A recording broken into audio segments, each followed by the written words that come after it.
1942, America is at war, and the United States government is about to imprison 120,000 of its own citizens. Not because they committed crimes, not because they were spies, because of what they looked like. December 7th, 1941. Japan bombs Pearl Harbor. Fear spreads across the West Coast. Rumors of Japanese-American saboteurs, none confirmed, none ever proven. 2 months later, President Franklin D. Roosevelt signs Executive Order 9066. Every person of Japanese ancestry living on the West Coast has days to report to an assembly center. Bring only what you can carry. Leave everything else behind. 120,000 people, 2/3 of them American citizens, some of them veterans of the United States Army, some of them children born in California hospitals who had never seen Japan, ordered to report. They obeyed.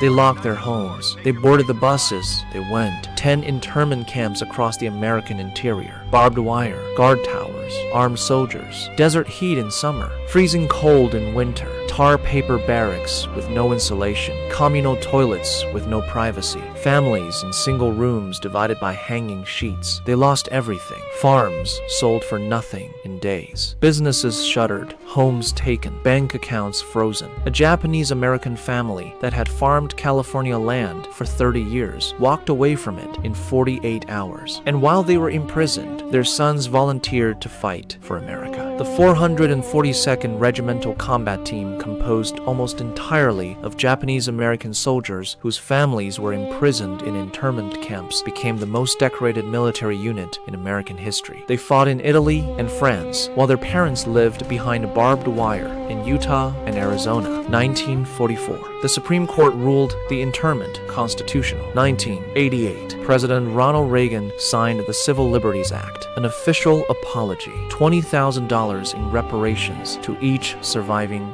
internee. By then, 1/3 of the original internees had already died. They never received the apology or the money. The people who lost farms, businesses, and homes built over generations received $20,000 46 years later. Executive Order 9066 was not officially rescinded until 1976. It was on the books for 34 years. It can happen again. The legal mechanism that imprisoned 120,000 innocent people was never declared unconstitutional. It was simply set aside.